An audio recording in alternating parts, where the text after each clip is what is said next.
On 19th of March 1687, the map had already killed the colony. The shot in the woods came later. The man who fired it was Pierre Duhot, not Hyens. That correction matters because the famous murder is not the beginning of this case. It is the moment when the rescue plan stopped having a leader. By then, La Salle's settlement on the Texas coast was already stranded about 600 kilometers west of the river it had been sent to occupy. The killer here was not a gun. It was a river mouth drawn too far west, and a commander who needed that geography to be true. This is the case of La Salle's Texas colony, the settlement later called Fort St. Louis. The name is already part of the problem. The records from the Texas episode do not describe a proper fort. They describe a rough habitation on Garcitas Creek, a main house built from ship timber, a chapel, and 5 crude houses with mud-plastered walls and hide or thatch roofs. On paper, the expedition belonged at the mouth of the Mississippi. On the ground, it was in Texas. The question is not simply how La Salle missed the Mississippi. The question is why every warning arrived too softly to beat the chart. In 1684, France sent La Salle back across the Atlantic with 4 ships and more than 300 people at the start. The mission was strategic. He was to find the mouth of the Mississippi from the Gulf, establish a colony inland from it, pressure Spanish shipping and mining, block English expansion, and give French Louisiana a warm water port. That plan depended on a simple geography. The Mississippi, the river La Salle had descended in 1682, had to meet the Gulf where his charts and expectations placed it. The war with Spain ended 2 weeks after he sailed, but La Salle did not receive that news in the Caribbean.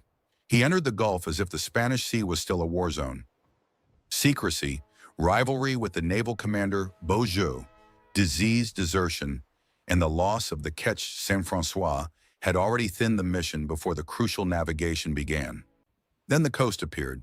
Joutel's manuscript-based journal records the kind of numbers a commander wants when land is difficult to read. On 29th of December, the expedition took a site and recorded 28 degrees, 44 minutes latitude, and 282 degrees, 23 minutes longitude. The next site gave 28 degrees, 38 minutes latitude, and 286 degrees, 36 minutes longitude. Latitude gave them confidence. Longitude, coastline, currents, and inherited geography gave them confusion. The fatal assumption was not that one number was wrong. It was that the Mississippi's mouth lay far enough west that the readings could still be made to fit the map. When the numbers and the coastline argued with the chart, La Salle preferred the chart. He and the pilots concluded that the calculations must be wrong, or that currents had carried them in a way that explained the mismatch. The map did not move. The fleet did. This is what a bad map means in plain terms. A ship does not miss a river once. It keeps making small, loyal decisions to the wrong coast. It keeps sailing west when the river is east. It keeps turning an error into a route. By early 1685, La Salle was treating Matagorda Bay as if it were connected to the Mississippi system. TSHA's Robert Weddell summary preserves the phrase, "He deemed the bay the western mouth of the Colbert River, La Salle's name for the Mississippi." The phrase is the whole disaster in miniature. Western mouth. The river had no western mouth in Texas. Put the real Mississippi here, put Matagorda Bay here.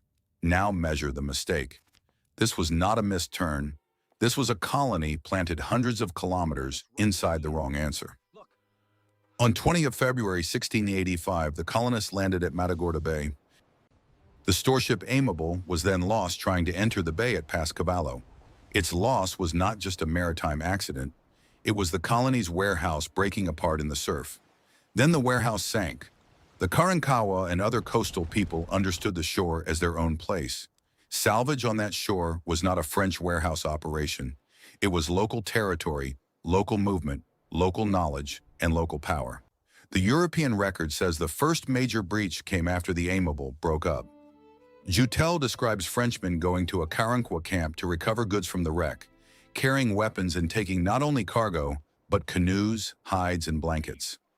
A Karankawa community account, working from those same records and from community memory around the coast, reads the event less as native aggression than as French escalation. The French had treated recovered shore goods as stolen property. The Karankawa could read the seizure of canoes and skins as a declaration of war. Here the record is one-sided. No Karankawa-authored account from 1685 survives for us to place beside Jutel. The script of the event was written by French and Spanish hands. That does not mean the Karankawa had no case. It means the archive did not preserve their testimony in their own voice. The colony moved from Matagorda Island inland to Garcitas Creek. The later name Fort St. Louis makes the place sound stronger than it was. De Leon's Spanish diary would later describe a main house shaped like a fort, a chapel space beside it, and 5 other houses made of palisade-like stakes with mud and buffalo hide roofing. Jutel, leaving with La Salle in 1687, said there was nothing else in the nature of a fort. There was no palisade. There were 8 cannon, and by Jutel's phrase as preserved in the TSHA account, no cannonballs. That is not a fortress. That is an argument trying to look like a settlement. The first months turned the map error into daily life. Labor, exposure, disease, poor diet, and conflict reduced the colonists by more than half within 6 months. La Salle made repeated overland searches. He was still trying to find the Mississippi from a base that existed because he had not found it by sea. The wrong chart was no longer a navigational mistake. It had become the colony's work schedule. Men left the houses. Parties returned without the river. People died. Supplies thinned. Trust thinned faster. One of the people inside that shrinking settlement was a child, Jean-Baptiste Talon. Years later, empires would question him because almost no one else was left to explain what happened. The remaining ship, La Belle, should have been the colony's last practical connection to mobility. Texas A&M's Nautical Archaeology Summary describes the vessel as one of the 4 ships sent from France, wrecked in 1686, and later excavated in Matagorda Bay. Its hull and cargo show why the loss mattered. La Belle was packed like a kit for a colony. Tools, weapons, trade goods, axes, pins, bottles, rope, and bronze guns. When La Belle wrecked, the settlement lost more than a ship. It lost the ability to admit the map was wrong and sail away from the proof. Then the last ship disappeared. In late winter 1686, La Belle was gone. The colony was marooned. La Salle still looked for the river. This is the midpoint of the case because the question changes here. Up to this point, the question is how a fleet missed the Mississippi. After La Belle, the question is harsher. How long can a settlement survive when every possible rescue depends on the same man who still needs the river to appear? What we know is limited but firm. We know the expedition landed in Texas, not Louisiana. We know the settlement stood on Garcitas Creek. We know the ship losses stripped the colony of supplies and mobility. We know La Salle left repeatedly to search overland. We know he departed again in January 1687 with 17 people, including Henri Jutel, to seek the Illinois country and, if possible, rescue. What we do not know is just as important. We do not have a Karankawa account of the first seizures at the shore, written in a Karankawa voice. We do not know how news of La Salle's death reached every coastal group. We do not know the full chain of decisions inside the settlement after the rescue party vanished from view. The myth says the colony ended because the Karankawa attacked. The record says the final attack came after the colony had already been broken by a European map error, ship losses, hunger, disease, and a settlement placed inside another people's country without the means to repair the first mistake. Then the last rescue plan left the colony on foot. On 12th of January 1687, La Salle left the habitation on Garcitas Creek. The party moved east and north, trying to reach French help by land. The records placed the final rupture not at the colony, but in the interior, among men who had followed the wrong river for too long.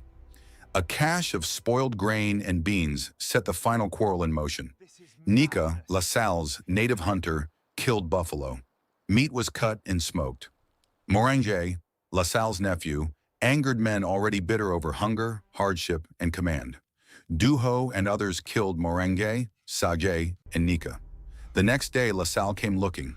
On 19th of March 1687, Pierre Duho shot him. After that shot, no one was coming back to Garcitas Creek with a solution. The settlement had no leader returning, no ship, no reliable line to France, and no one in Canada who knew enough in time to save it. Hyans belongs to the next act, not the murder of La Salle. After La Salle's death, Hyans joined the retaliation against Duho and Lyoto. That correction is small in one sentence and large in the case. It reminds us that the murder story has been retold so often that even the names begin to drift, while the map error that made the murder consequential is treated as background. The survivors from LaSalle's overland party split. Joutel, Abbe Cavalier, Father Douay, and a few others eventually reached Canada and France. Others remained among East Texas peoples. Their return came too late for the settlement. Back on Garcitas Creek, the people LaSalle left behind waited. The strongest later testimony for the colony's final days comes through Talon, one of the children spared and later questioned. That makes it valuable, but it also means the collapse is filtered through a child survivor, Spanish recovery, and later French interrogation. The European archive gives us his words because empires wanted information from him. The Spanish record reached the ruins first. Then the Spanish found the books. Alonso de Leon's 1689 diary is a different kind of source from Joutel. It is not a French survival account trying to explain failure. It is a Spanish military record searching for evidence of French intrusion. On 22nd April 1689, de Leon's party came down the Arroyo and found the settlement.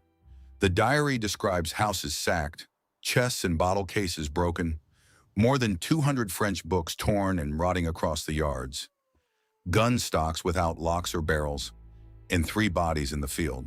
The friars buried them with a chanted mass. The main house still stood. So did the argument. The Spanish found a place that had never matched the French plan and had never become strong enough to defend the mistake.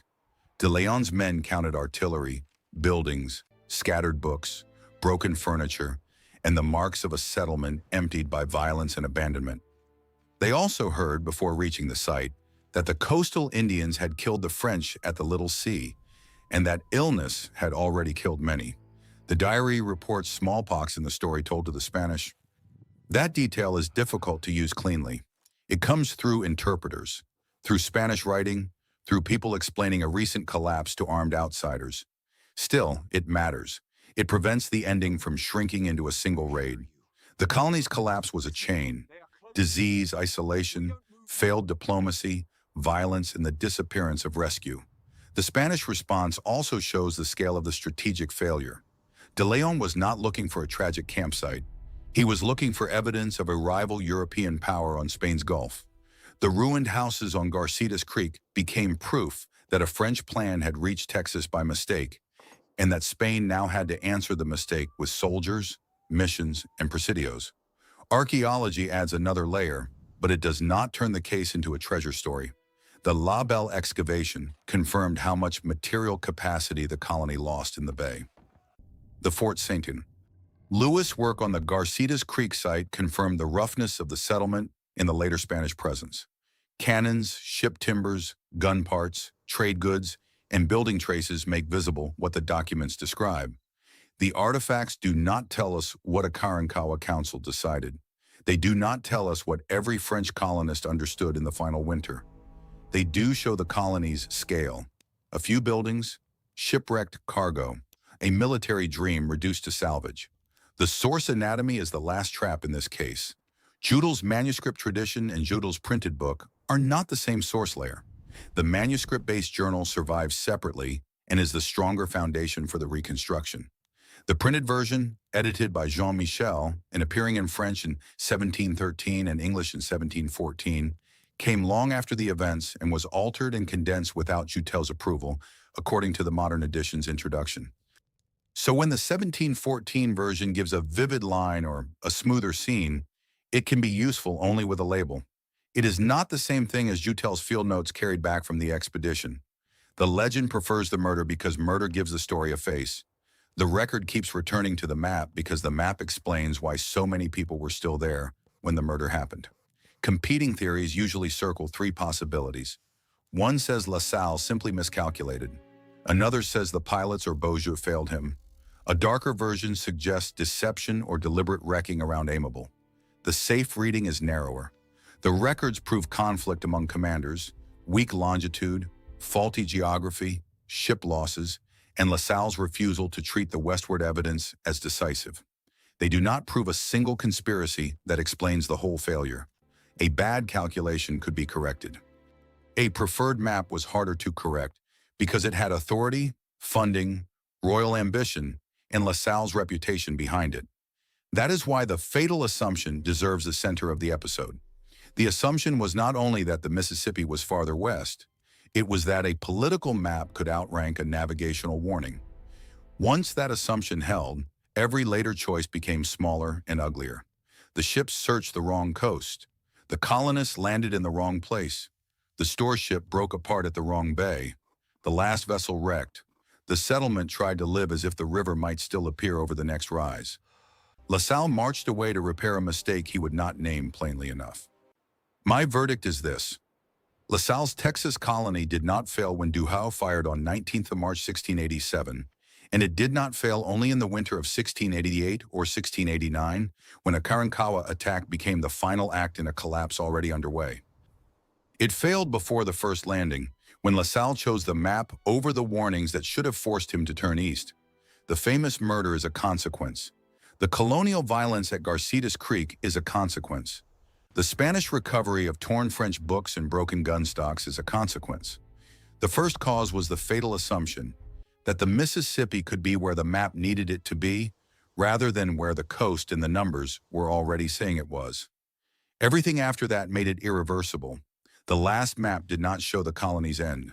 It made the end possible.